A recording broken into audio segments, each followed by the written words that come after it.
During the winter months, when most of the weeds have gone and rivers flow swiftly, there's no finer adversary than her ladyship the Greyling.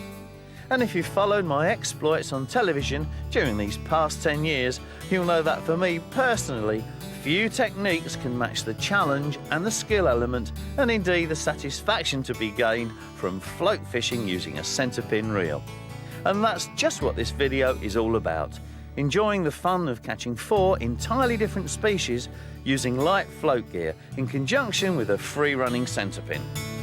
We switch from the beautifully coloured common carp of Hampshire's enigmatic River Test and its lower reaches, caught on nothing other than breadflake, to shrimping for salmon, a deadly method much loved by centre pin enthusiasts. And what about jumbo-sized dace? They too fall for long trotting tactics, because through careful reel manipulation and float control, you can make the bait behave completely naturally, just like the loose feed tumbling along the riverbed around it.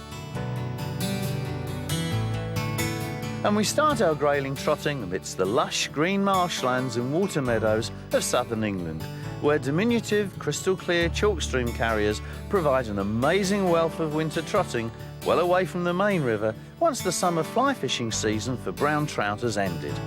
And this privileged sport is open only to anglers who abide by the countryside code, and that's set down by river keepers who do not suffer fools easily. Because the visitor who can't resist slipping an out-of-season trout down his wader will never again receive an invitation to such priceless long trotting.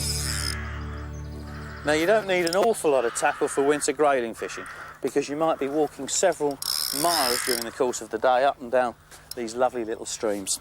This is why I carry a folding landing net on my back and a pouch of maggots and worms around my waist. A 13-foot very light trotting rod, because I might be striking during the course of the day, I don't know, 200 or 300 times. And if it's not light, your arm's going to be killing you. I love a centre pin reel, and that's got 3-pound line on it. In fact, I've got several centre pins here. I've got a couple of spools for the purist reel that I use with 2 and 4 pounds if I want a change of line. This is a nice free running reel. It's an Adcock Stanton. I often use that one. And this is a reel made by a friend of mine in Hampshire from aluminium bar stock. That's lovely too. In fact, all these reels are aluminium, and they're all based actually on the old faithful match aerial, and it's still spinning after 30 years of abuse. You may notice that all of these have got a line guard on them, which stops the line folding around the back of the reel in windy conditions. And the floats, I bring along a good selection of wide top chubbers and loafers, and I've got some cork on crow quill specials there. Small box of hooks in sizes 16s to 10s, and then a comprehensive range of shots. And there's one thing I wouldn't go without during the winter months when I'm grayling fishing. Oh, that's lovely. There's some lovely sights to see whilst wandering beside these lonely water meadows, quietly following the river's course during these seemingly barren winter months. Swans and geese, various ducks, the dreaded mink, which are becoming all too common nowadays, unfortunately, perhaps an otter or two, and every now and then a family of deer. It's probably as close as you're ever going to get to real peace. Long trotting's a lovely way of fishing too, exploring all the most likely looking runs, sometimes for just a few trots through before moving on again.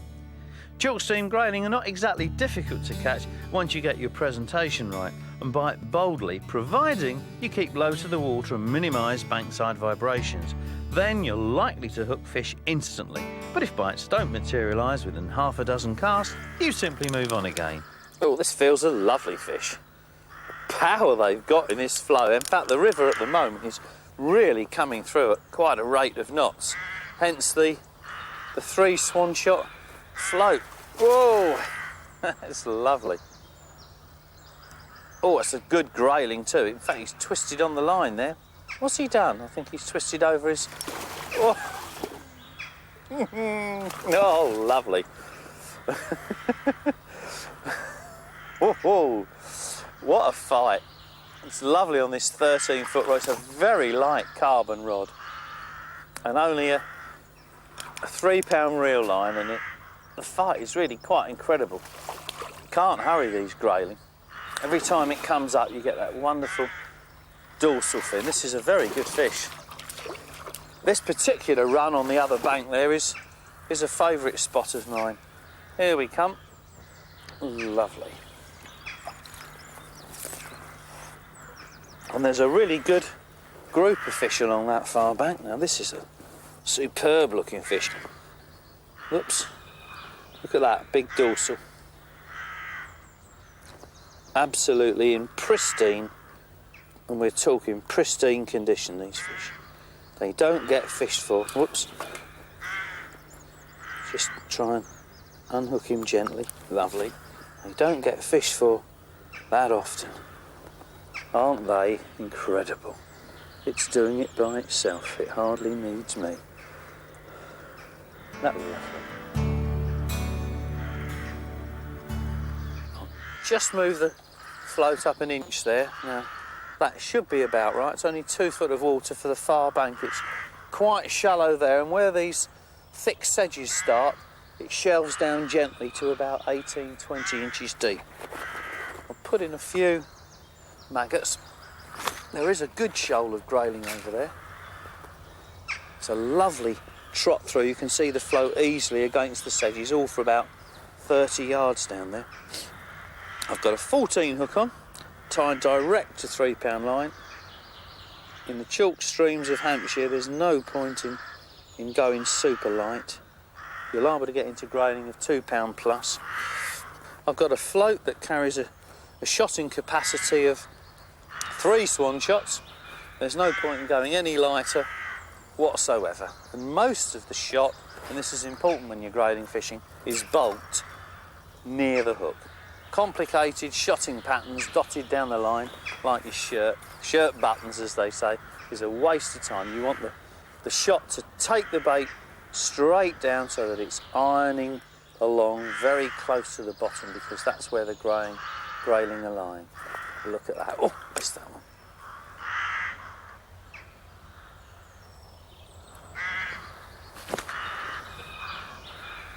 Got to keep this swim fairly well fed here, really, because there's a lot of grayling there. I'm not going to overfeed it, but they do want that food to get them working up and down this gravel run. 3 maggots on a 14. I've got some worms that I may try later on if they get a bit wary of the maggots. Just make it about a yard short of the sedges, tighten up, and let that wide top float just take it slowly down. Hold back a bit. Maggots are swinging up, let it go through. And it's at that point you invariably get a bite when they're coming down again. Nothing there. I've got a clump of weed in front of the float there. Oh, there's one. Missed it.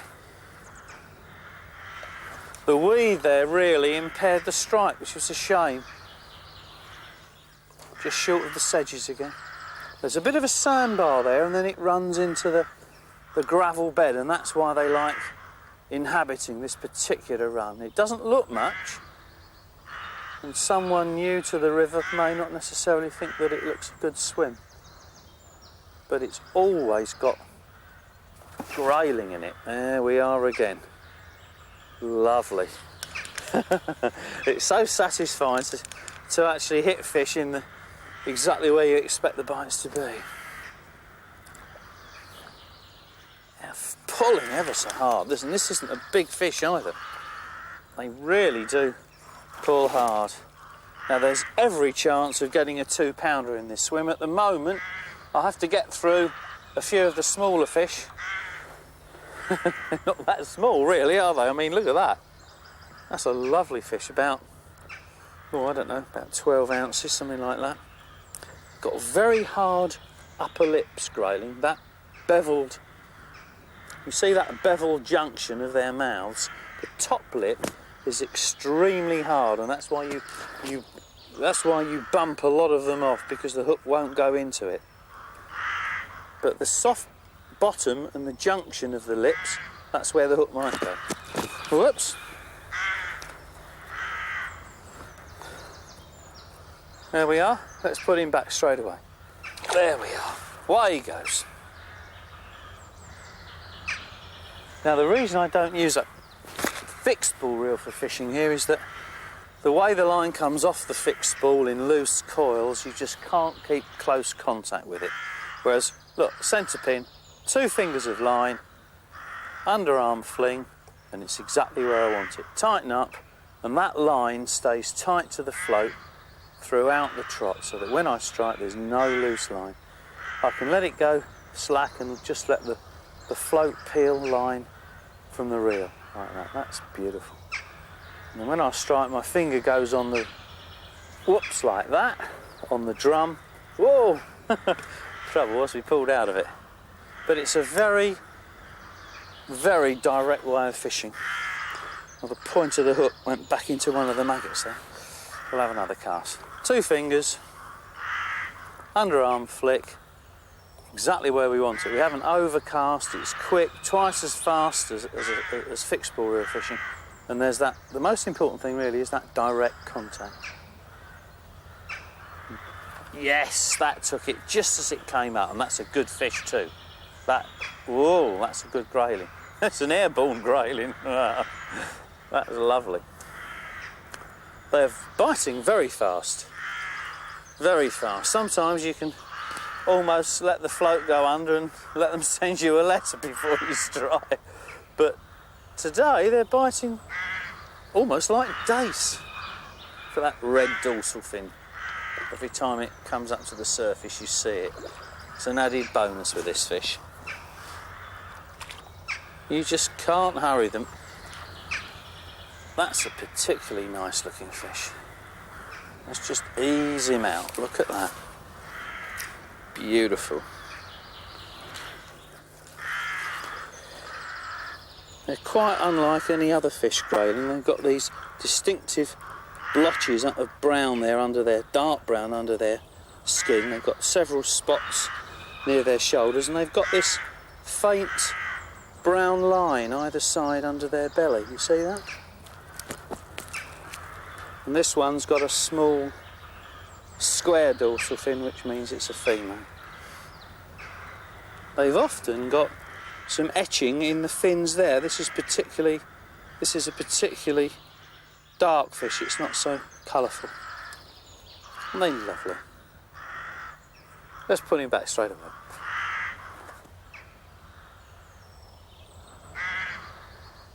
You may have noticed that my trotting rod has an extra butt ring whipped on, so I can easily draw off 2 or 3 fingers of line from the reel on each cast.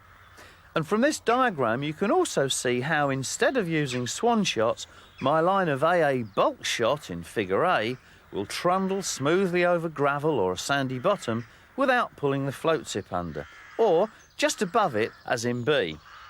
And of course when I hold back hard as in figure C, the bait swings forward in an enticing arc to finish directly in front of the float like D.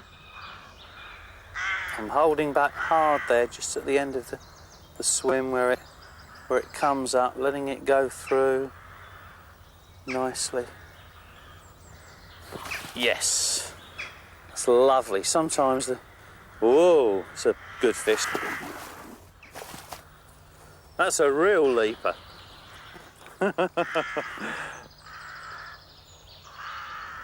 They do really fight as hard for their size as any fish, and they jump a bit every now and again like a trout. They thrash, they power downstream, and at the end of it you've got a wonderful looking fish. A wonderful looking fish. Look at that. Bit cavalierish, lifting out a 1.5 pound grayling. Whoops. But what a creature. Magnificent.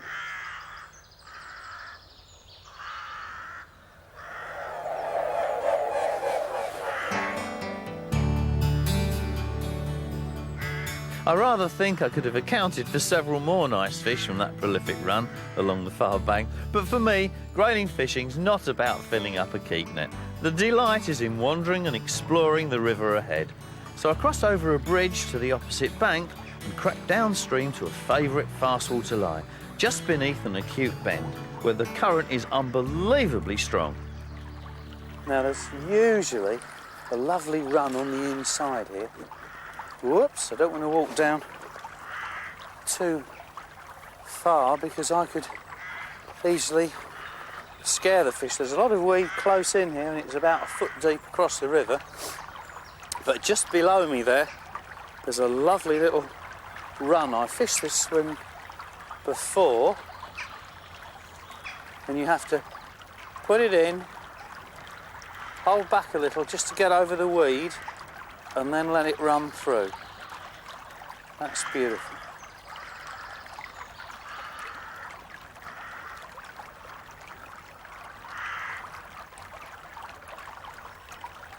Usually get a trout here first cast, but nothing. Put a few more maggots in. Sometimes the fish might just be a little bit further downstream. Let's see.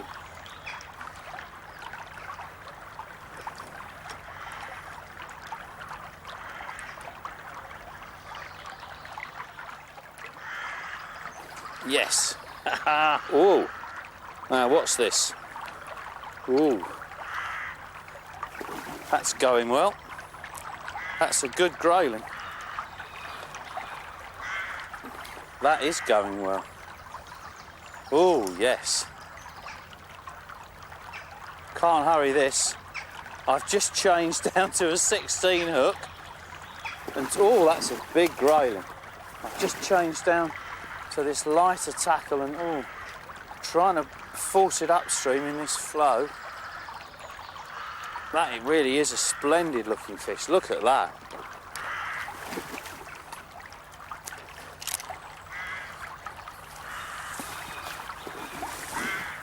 Now, don't pull the hook out, Wilson. This is going really strongly. The flow here is tremendous. It's just about fishable with a 3 swan shot float. Come on. Oh, in you go. Yes. Ooh, that's a lovely fish. Look at that.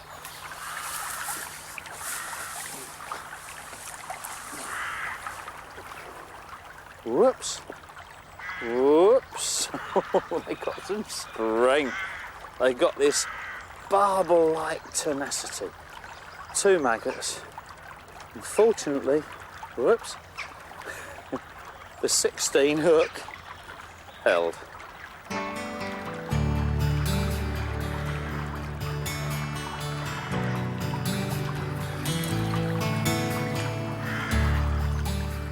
Well, I carried on catching several more from that wonderful glide, though eventually the grayling became quite spooky, despite the cover of turbulent water overhead, and moved a long way downriver, which demanded a trot of 30 yards plus in order to induce a bite.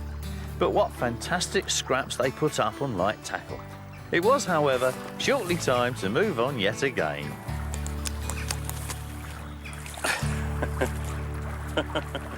There are certain parts of the river here that I suppose I could stand and trot this swim, for instance, at the end of the deep run, but it's full of ranunculus and there's a lot of mare's tail coming through. I've got these in my lakes in Norfolk and it sticks up, it's perpendicular, but in this river it lays down flat. Lots of ribbonweed, ranunculus and starworts. No runs here. But it's just nice to have a look at it and just contemplate. Come the end of the season in March, if some of this weed's gone, there could be a run through there.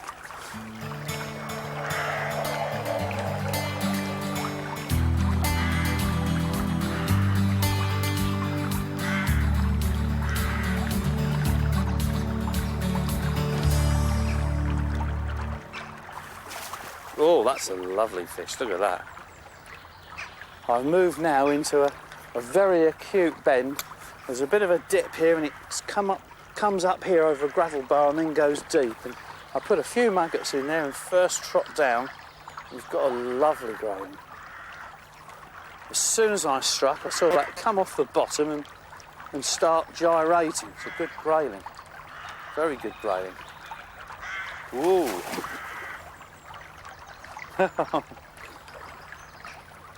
Whee! I'm thinking it's crashing about at the end of the swim there over that gravel, but I've had to bring it out of the main run pretty quickly. And that is a beautiful big male. You can see that by its... Oh, careful, careful. I'm not going to bother to net it. I'm going to lift it out in one eye. Whoops, I hope. Gotcha. Oh, that's a beautiful male. Look at that. What a powerful fish. Isn't that delightful? Now that's great fishing for you.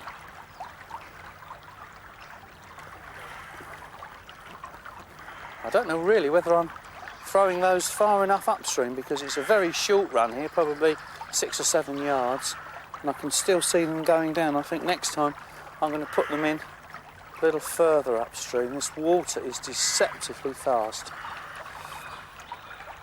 and it's such a short run. I don't want them whisking out of the swim and all the grayling disappearing. That's going through an absolute treat there, that really is. Yes! It's almost a fisher cast here. It's fabulous.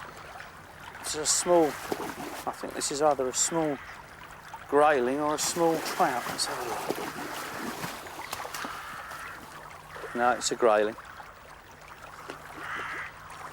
Certain times of the year in these little streams, usually about now, the end of December, you're liable to get quite a few trout, but fortunately we're not. This is the time of the year when trout start to spawn in earnest, and you have to be so careful that you don't catch too many of them. I'm not doing a wise thing here, really. I'm putting them back into the swim, whereas perhaps I should have a separate net, because once you've had 3 or 4 of these, they go back, tell the others, and Bob's your uncle. But oh, I've got a maggot up the line there, but never mind. It's a wandering type of fishing, and once the swim goes dead, well, I just mosey on further downstream. There's miles of this little carrier to explore, and it's all crystal clear, weedy, and these marvellous gravel runs. Now, is it going to be another one? Yes, look at... Oh!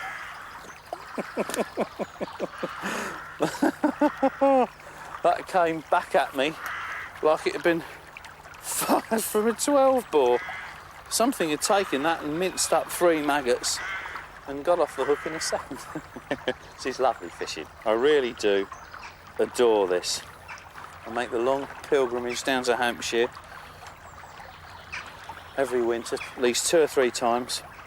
Get the trotting tackle out and spend the entire day walking. In fact, I don't think I ever do so much walking as when I come down here. And you can see why. It's wonderful fishing. Wonderful, wonderful fishing.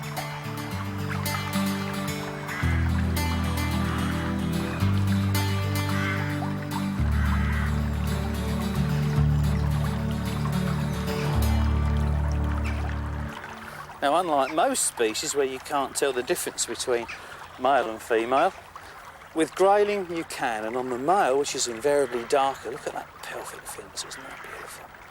There's actually turquoise in there and a little bit of red. It's got this huge sail-like dorsal, and the females, which are usually lighter, have got a square-like dorsal. Look at that. And there is the difference. Exactly. And they are a lovely pair. Now it's time to switch chalk streams from Hampshire to Dorset, and to a truly delightful little river in its autumnal clothes, but still with beds of watercress colonising the gravelly shallows immediately downstream from where I decided to trot for grayling around an eddy in a simply mouth-watering pool. But there was a problem about which, unfortunately, I could do nothing.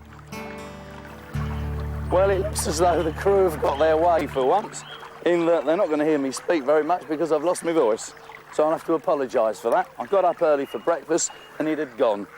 Never mind, we're sitting in a lovely pool here. The water comes rushing under the bridge arch, big deep hole, and then it hurtles down the swim there, where I hope there's some grayling at the tail end. And to attract them, I'm putting some maggots into a bait dropper, and I'm letting this down to the bottom lovely. Let that swing down. Oh, it's ever so deep there. Now hopefully that's open and it's deposited the maggots very close to the bottom. There we are, lovely. Because if I'd have just thrown maggots in here, well, it would just attract trout probably and they'd be zooming all over the pool. Now I'm going to put 3 maggots on a size 12 hook. I've got some worms to try later, but I'm going to start with 3 maggots. There we are, that's lovely. And 10 inches above the hook I've got 5 AA shot and set about 4.5 feet. I might have to go a bit deeper, is a thick top chubber float. And that should hopefully catch me some grayling. I'll cast that about midway down the pool because the maggots should by now be working along the gravel at the tail end. We just hold back, bring it into this filter lane. That's lovely. A lot of traffic going by this bridge, but I don't think it will put the fish off. Now that's just swinging onto the, whoop, no, swinging onto the sandbank. I might be a little bit shallow for that, but we'll try that again. It really is a lovely pool to fish. It's one big swirling eddy that comes around this side. I'll go a little closer this time. I'm sure it's very deep there where the water comes over the sill. But invariably the grayling will be in the shallower water where it tails out.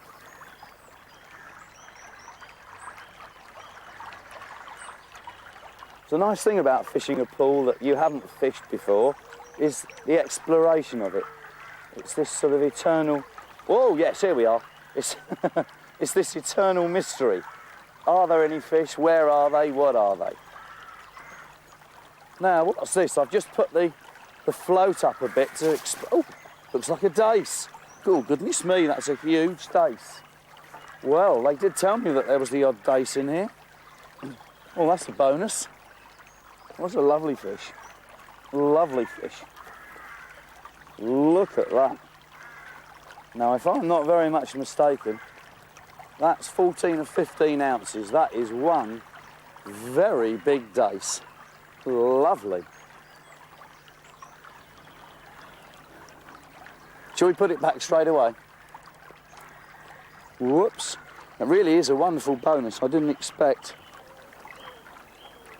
Having fluked out that superbly conditioned dace before the grayling had a look in, I pulled the float up a further 6 inches, strap pegging style. So the shots were literally dragging bottom, whilst the bait moved across the gravel really slowly. And this is how these big dace, which are all females, like it. Well, here we are. Now, what's this?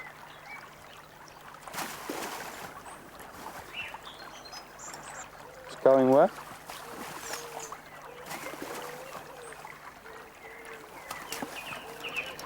Well, that's another big dace. Look at that. Would you believe it? Whopping great. Look, you can hardly lift them out of the water. Look at that. Well, this river's certainly got some enormous dace in it, hasn't it? After taking several more superb dace from that interesting pool, but only small grayling, bites dried up. So I decided to explore the river's course upstream of the road bridge, despite a strong wind getting up with a distinct hint of rain in the air. But then you can't ever predict autumn weather, can you? At least the little river had a nice streamy flow with lots of promising runs over gravel between beds of bright green weeds. I've walked a fair way upstream now and found this lovely long glide around a really slow bend. The bank's quite high though, so I can't sit on top of the fish, so I've come down here, left my stool, and I'm just standing in the water. I'm going to drop some more maggots in with the bait dropper. It's such an effective way of getting these maggots low down. It looks about 3 or 4 feet deep here, and if I throw them, well, they'll just go all over the place. It looks like a very good grayling swim, the sort of swim where you might find some big fish. Just ease that in, take the ratchet off.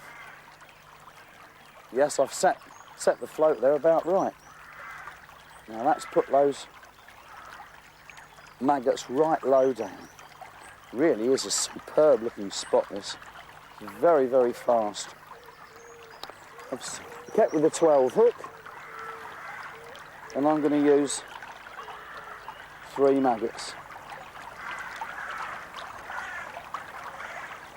And that's lovely. These really are exciting swims on this river. Very exciting. I just like the pull of water. Now, the first cast, what the depth is at the end of the run, I don't know. I'm just going to let this go through at current speed. I'm not going to attempt to check it at all. Let it... Oh, had a little tiny twitch then. Yes, we're into something straight away. What's this? Whoa. Whoa, you've got to... Oh, you've got to be so careful with... This grayling's jumping like a swell. Oh, my voice is going there. You've got to be so... Whoops. So careful with them in this current because the hook so easily pulls out. Now, come on, oh, it's incredibly fast. If I hook a really big one here, I'll probably end up going walkies with it downstream. Whoa! Not a monster, fish about 12 ounces. Lovely colours, those fins, look at them, beautiful. I just love catching grayling. They're one of my favourite fish. Now then. There we are. Lovely fish, look at that. He's going to jump, so I should put him back straight away.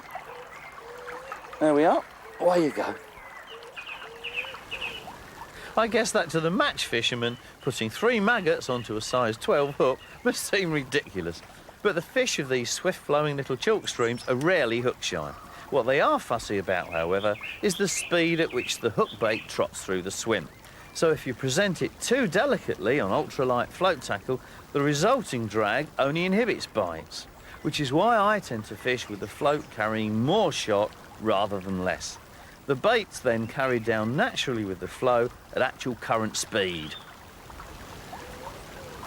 Oh, oh, now what's this? The rain's really coming down now.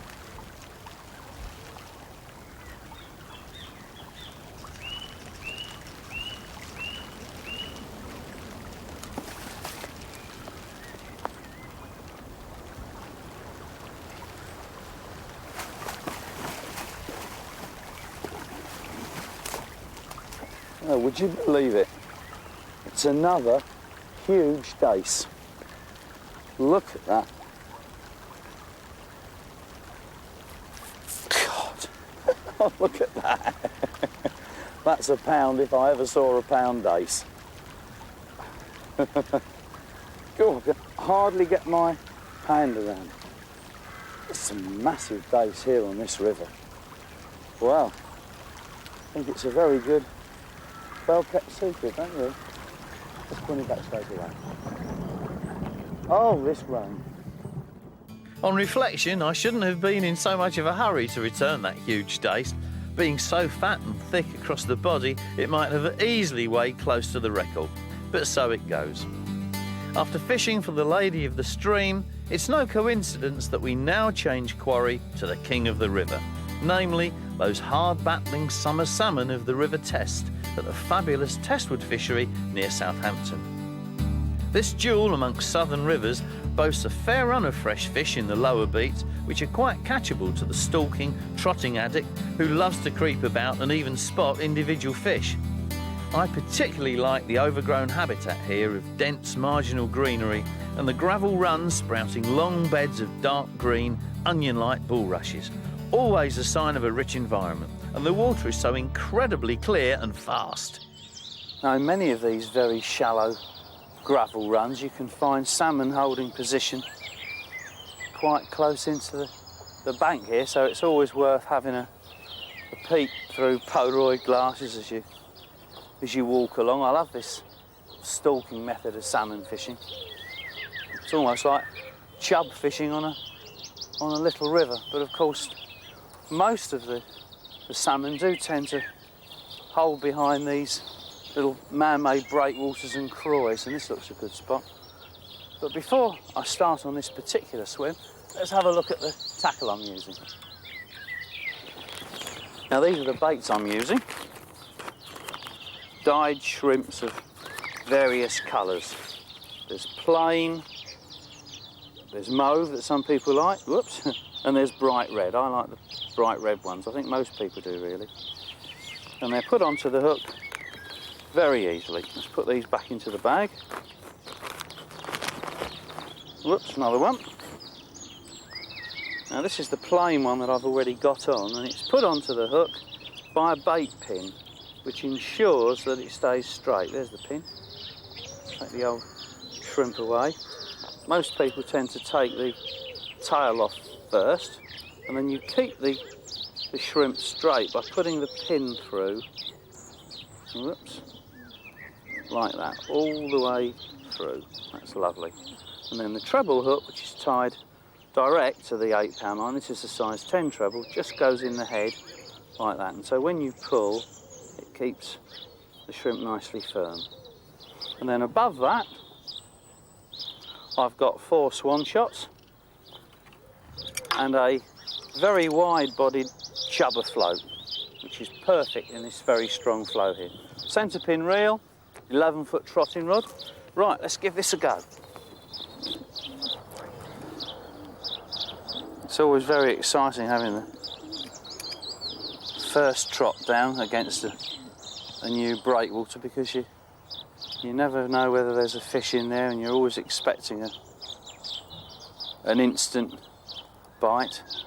I don't know what the depth is in this one. I think it shallows up quite drastically further downstream because there's a bit of a crease. I think I could probably be a little bit deeper on the float there. Just put it up a few inches. It's a very short trot, this. It comes right down, the bottom scoured out by the breakwater, and then it comes straight up again. Of course, the salmon just get in beside them. Get it a little bit closer this time. I started further out. That's lovely. That's going down an absolute treat, that is. Just holding back a little bit. Almost lost sight of it there. It's come swinging into the bank.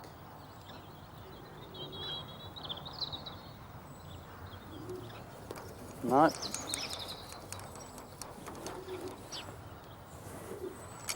Try a fraction deeper still. This time I'll hold the tackle upstream, let it straighten out so that the shrimp is fishing from the moment it goes by.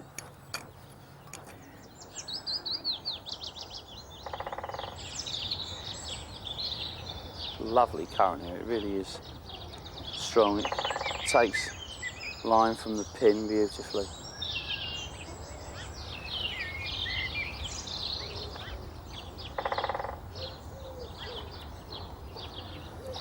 No.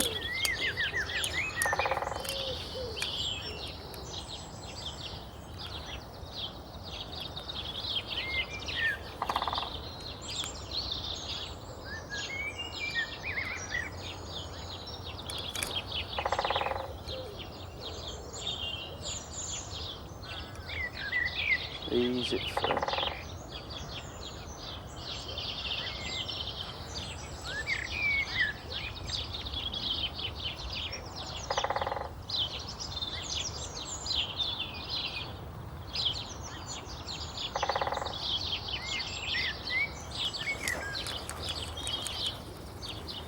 I'm probably almost touching bottom, but I'm going to go, whoops, shrimp's got me.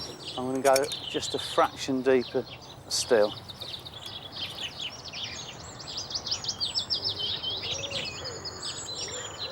It's amazing how these protrusions out from the bank here can make the water carve out a hole.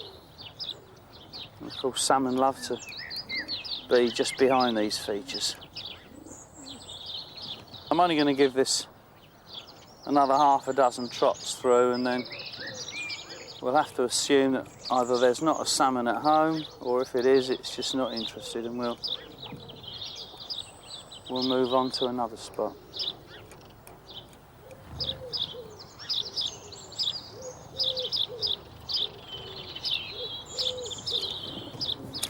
No. And it shelves up about a rod lengths down from the breakwater there. Just reposition the treble, it's slid up the shrimp a bit.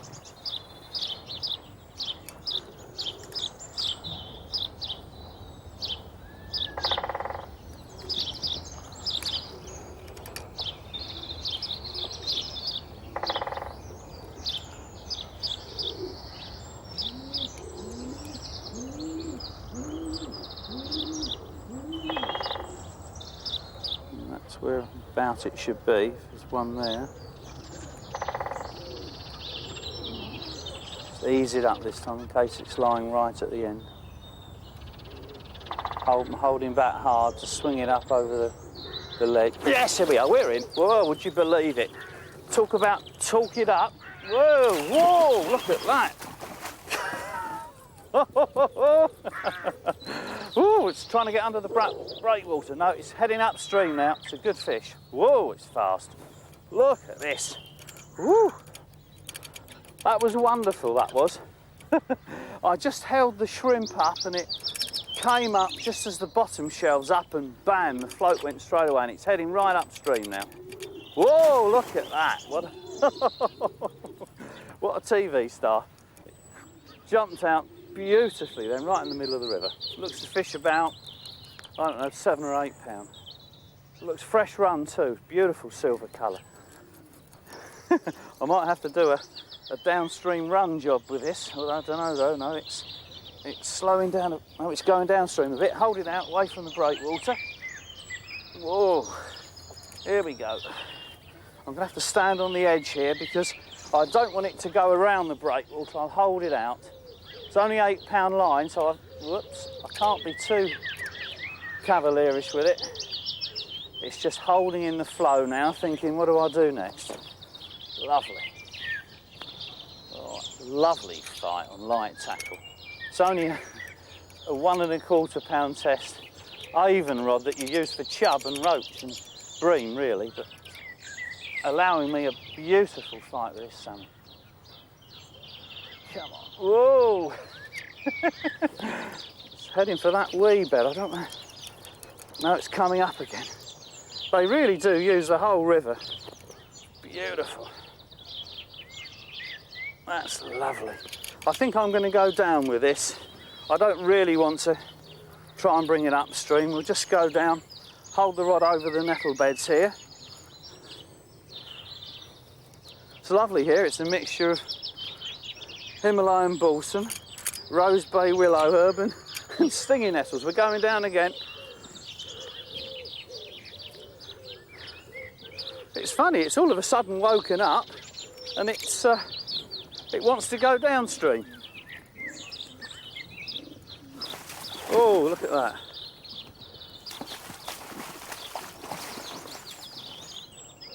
Lovely. Right, well I think he's about almost ready for netting. Let's see how we do. Yes, you can see the bait pin hanging out of his jaws. Now come on.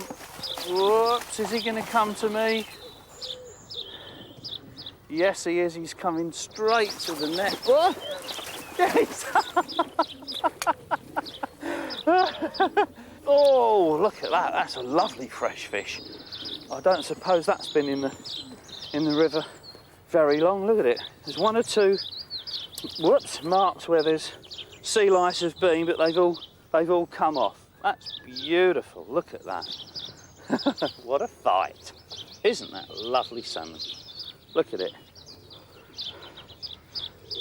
I would say 48 hours ago, whoops, that was swimming in the sea, whoops, off Southampton. Absolute magic.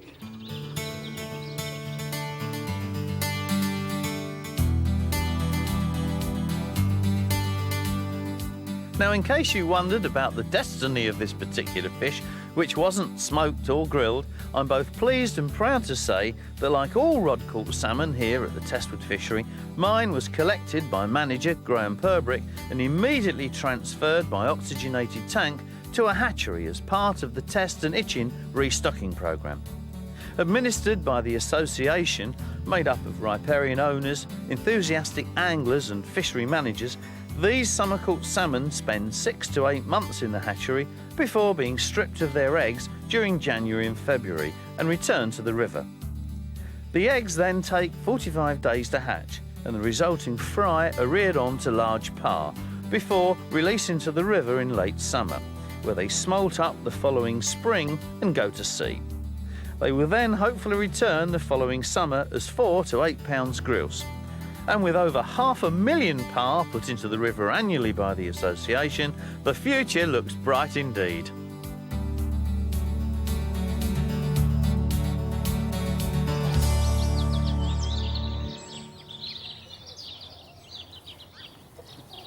Well, as you can see, I've left the salmon for a while. I've got a couple of slices of bread. I'm going to have a go for the carp. I've seen 1 or 2 carp moving around this lily bed here, so I've just made up a simple tackle, taken the shrimp off and the treble hook, put a bit of peacock quill up the line, 2 bands, flat float technique, and I'm just going to use a large lump of bread float.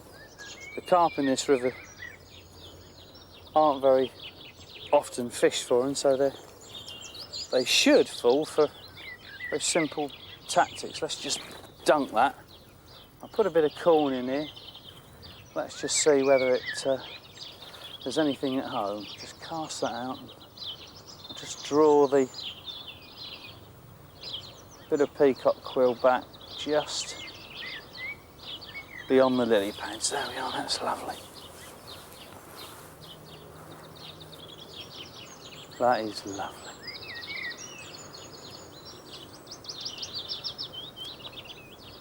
Seems strange really, carp in this fast water environment, but of course on the inside of the bend here where there's no flow at all, we've got lilies and Canadian pondweed, milfoil, and it really is a good environment for them.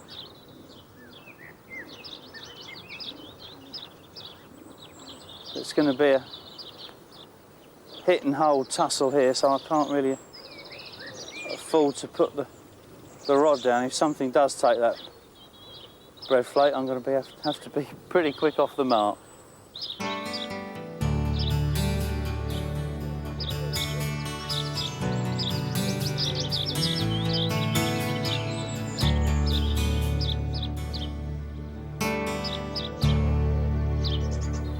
A bit of bow in the line there. Let's just rest it on the lily pads, that's better. It's a gentle breeze and it's just bowing it round. There really is no flow here at all. There's a good fish. There's 2. Just saw 2 good carp come off the bottom. I don't know how I didn't get a line bite from those. They must have been down there all the time. Would you believe it? This water's so clear. It really is.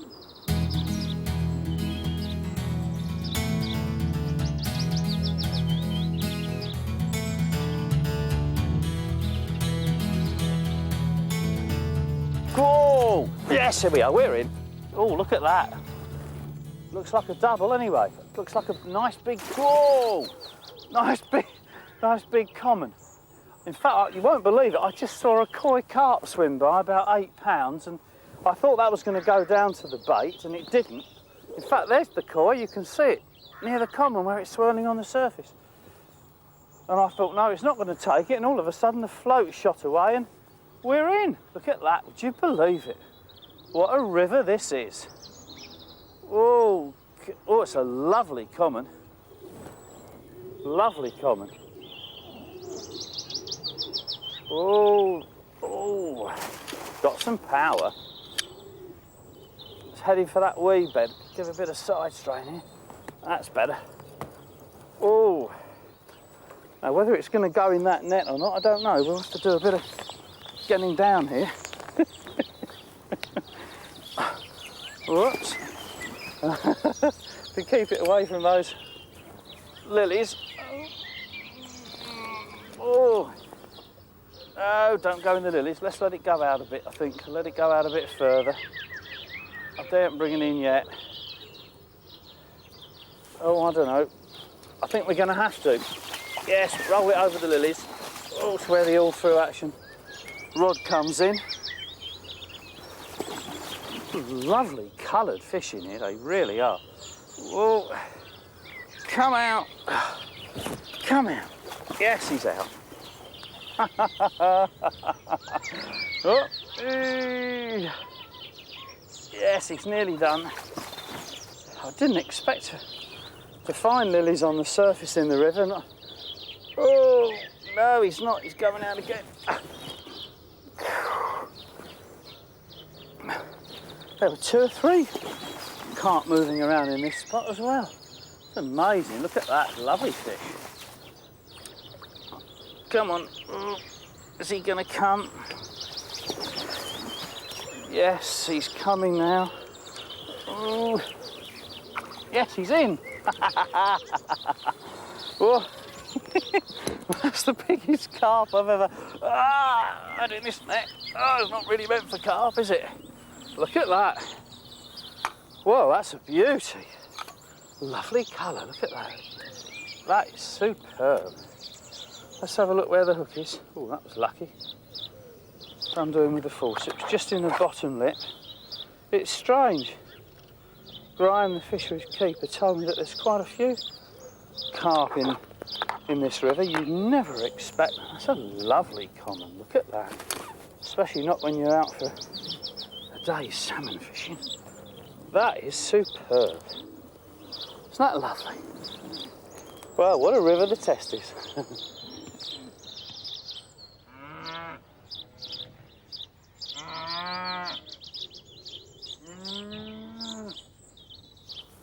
Well, obviously these particular river carp have never been caught before.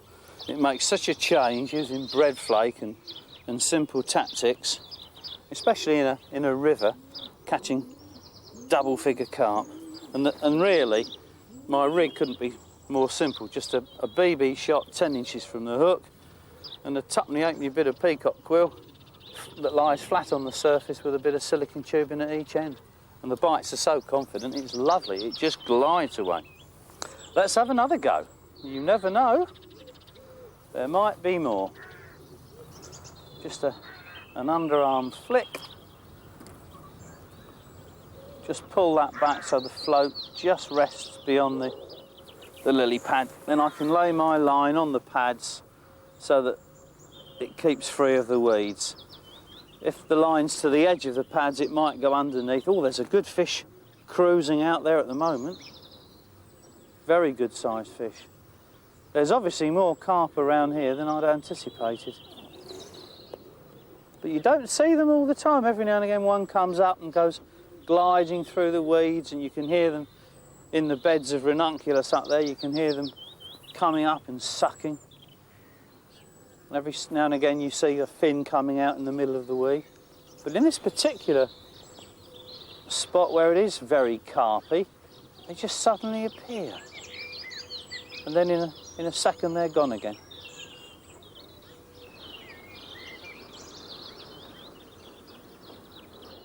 I've just seen that big koi come back into the swim. Obviously some of these carp in here are from ornamental ponds.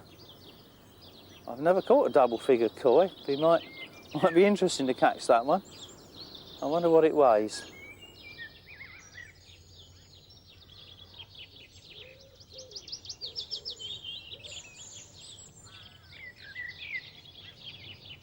Whoa! Nice pull! Oh! Ow! Oh, it's got in the lilies there. Oh, it's a good fish as well. Look at that. Let's get down a bit here. I can't get the line out of the lilies. Oh, it's out. Thank goodness for that. Oh, look at that. It's a common. Lovely. Whoa, look at that. Look at that big tail. Wonderful bite. That flat bit of peacock quill just fair shot away. Now, can I stand up here? Yes, I can. Great. Don't want it to get in those lilies. Yeah, he's out.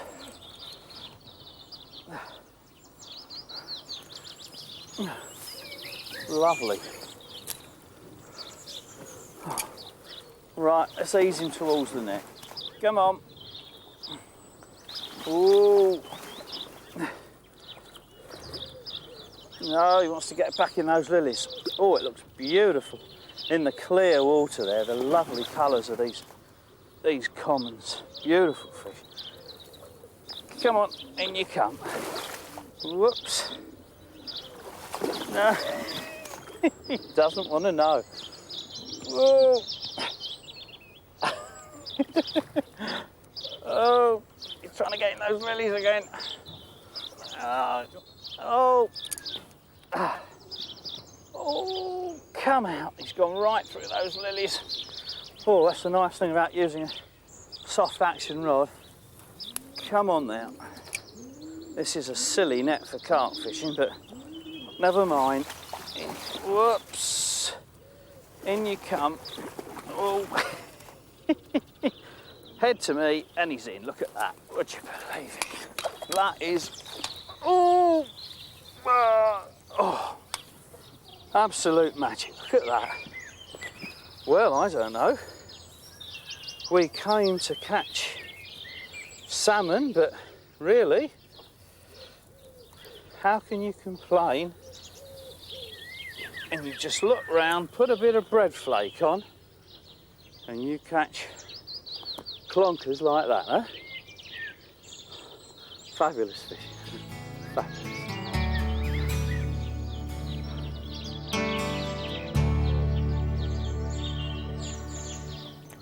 Now, if I'm not very much mistaken, that's probably... Whoops. Oh.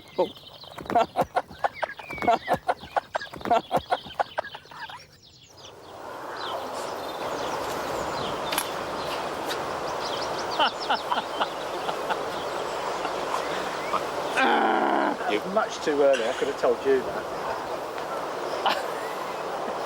Should have been on dog biscuit, you see, because... This is where the crew tell me how I should have done it. John, you caught your head.